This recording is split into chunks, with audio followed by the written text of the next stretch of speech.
constitution bi moo ko consacré.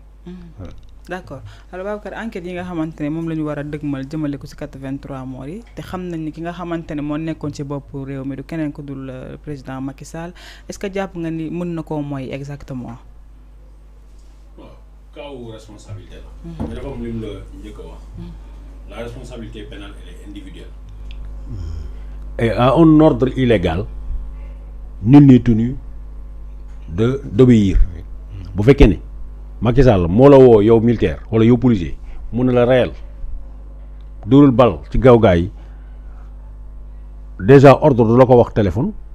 te Macky Sall ñemewul bind benn këyit boo xam ne yónni na la ko yow policier commandant de brigade wala chef d'escadron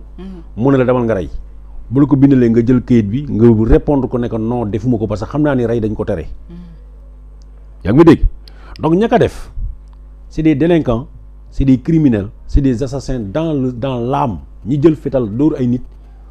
moo xam policier lañu moo xam gendarme lañu moo xam civil lañu ay reykat nit lañu il faut les appeler comme ça. da ngeen wax léegi waxu enquête maa ngi dégg nga ne yan unité ñooy def pour question d'impartialité ñu jox gendarme wala ñu jox policier bul fàtte ni Bignona les premières victimes ya am Bignona 5 personnes ya ñu fa reyoon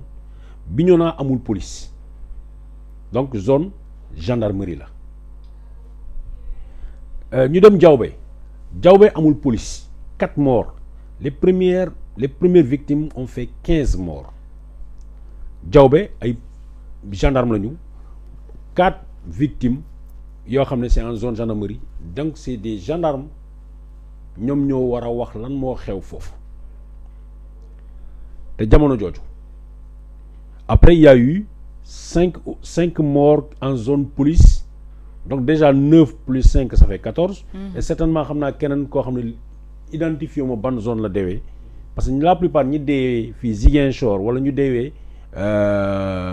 Ziguinchor wala ñu deewee pour la plupart Dakar ak yenn villes yi c'est la police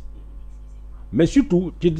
genre zone yu mel noonu yu bëri li ci indi ci morts yeeg yooyu la plupart du temps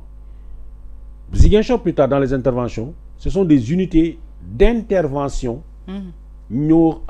agir la plupart des GMI et yooyu fii la leen indi woon ay zones yu Ziguinchor ou consort la plupart c'est des gendarmes qui sont intervenus maintenant il y a eu des changements il y a eu des nominations dans ce qu'on appelle les unités de recherche et les unités d'enquête da ngeen di wax magistrat yi liggéey ñu wala le ministre ainsi de suite man ça me fait rire parce que dama naan y a beaucoup à apprendre à nos citoyens gis nga boo nekkee journaliste ngay wax ak askan bul xool lan neex askan wi nga koy wax ko la nga xam ne mooy dëgg ak lan nga xam ne moo koy jariñ mu xam nga réveiller ko à travers yow li ngay def mais pour réveiller quelqu'un il faut que yow sa bopp nga yeew bu ñu waxee les unités d'enquête mooy ay brigades mooy ay comme tey section de recherche dafa am double mission mooy unité de recherche la section de recherche normalement dans les grandes démocraties ou bien dans les trucs yi nga xam ne utiliser nañu fa la section de recherche c'est pour chercher les fugitifs c'est pour rechercher nit yi ñuy wër mais fii ngay gis nit sàcc na sa ginaar nga dem porter plainte section de recherche wala nit sàcc na sa vélo nga dem porter plainte section de recherche en un moment je pense section de recherche bi fa Abdou Mbengue nekkoon commandant Abdou Mbengue dafa ne woon kenn bu mu indi plainte nga déposer ko foofu ñoom plainte yi ñuy instruire mooy plainte ya nga xam ne procureur lay jógee parce que c'était ça l'objectif section de recherche waroon nekk ku bëgg a régler sa nit nga yóbbu fa plainte wala nga dem boole ko kenn waa section de recherche ñun nañ ko jëli direct donc ces unités de recherche comme les unités d'enquête foofu la lépp di baaxee foofu la lépp di yàqoo balaa dossier bi di yegg ci juge ba nu koy yóbbu tribunal du juger ak libéré mais enquêteurs yi ñooy njëkk a jël ñooy njëkk a convoqué Nogaye Mbaye wala convoqué Massamba Mboup ne ko kaay dañ la tuumaal ñoom bu yëf yi baaxulee enquête bi bu baaxulee bu ñu ko bàkkalee au niveau de l'unité d'enquête dootul amati benn suite bu mu amal njariñ justice xaw ma ndax dëgg ngeen baax fi may waxee ñu ne la Massamba Mboup na ma Massamba Mboup baal bu fekkee na am na ku tudd Massamba Mboup waxuma la yow damay jël exemple. ko ci baal waaw bàyyi jàmbur Massamba dafay fekk ñu ne la moo doon regrouper nit ñi moo leen doon jox xaalis moo ñu doon jox ay armes ak affaire yooyu. On a des accusations on a des affirmations. léegi ki nga xam ne mooy unité d'enquête bi ñu ko indil enquête boobu dañu war a non seulement auditionner ko de toutes les manières Massamba danaa du dëgg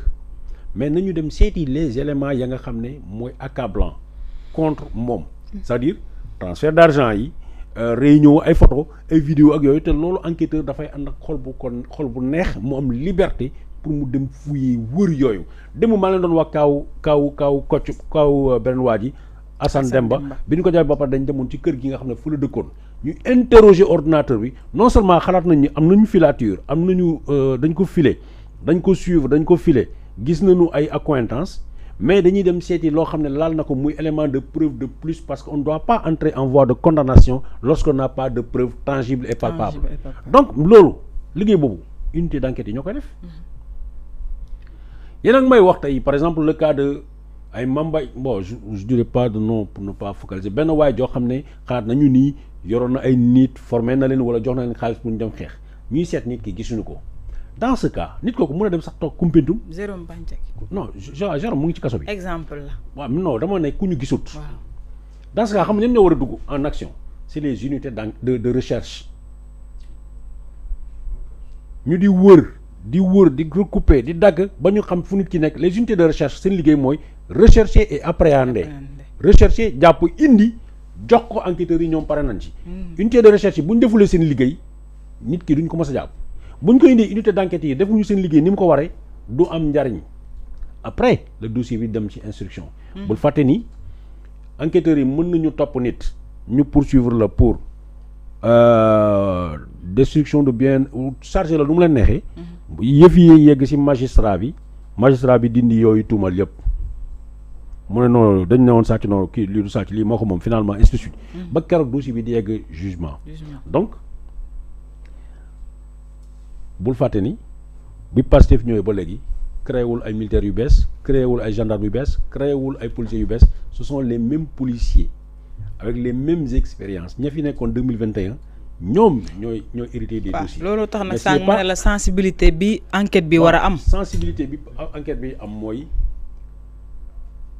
xam nga dama leen di wax ni kuy ñëw police wala ngay nekk magistrat wala ngay ñëw sax ni journaliste boo amee 20 ans et quelque ngay doog a génn sa kër papa. waaw alors que la personnalité de l'individu s'est formée dans sa jeunesse et dans sa famille bu ñu jëlee ab délinquant ñëw nekk enquêteur buy enquête boo ko ñëwee dossier yi dal naan gaayan sa waay jox ma lii après ma gérer la ainsi de suite donc. te am na sax ay policiers yu ñu fi wàññi woon mais dañu jàpp ni manque d'incompétence la. daa mel ni professeur am na lu mu bëgg a doole waaw. demee ba tey ñu toll si. boo am na problème première heure de l'enquête ñu ne sa avocat na toog dafa am lu tax. c'est pour protéger ki ñu tey andi nii parce que lan nga daan dégg démb devant le juge. dañ lay andi jugement nga ñëw nga ne damaa nangu lii yëpp damaa nangu ne maa ko def ndax dañ ma doon dóor ñaata yoon nga dégg loolu. mais loolu am na récemment ci ñoom. ñaata yoon nga ko dégg. doo xam ne dañ leen la waxal lii yooyu yëpp da nga ko fiy dégg. donc man jàpp naa ne il faut renforcer les enquêteurs ndaxte on a vu ici des dossiers yi nga xam ne bu ko juge delloo rek c'est parce que enquête préliminaire ba baaxul su baaxul du ko delloo. non c'est pas que baaxul seulement.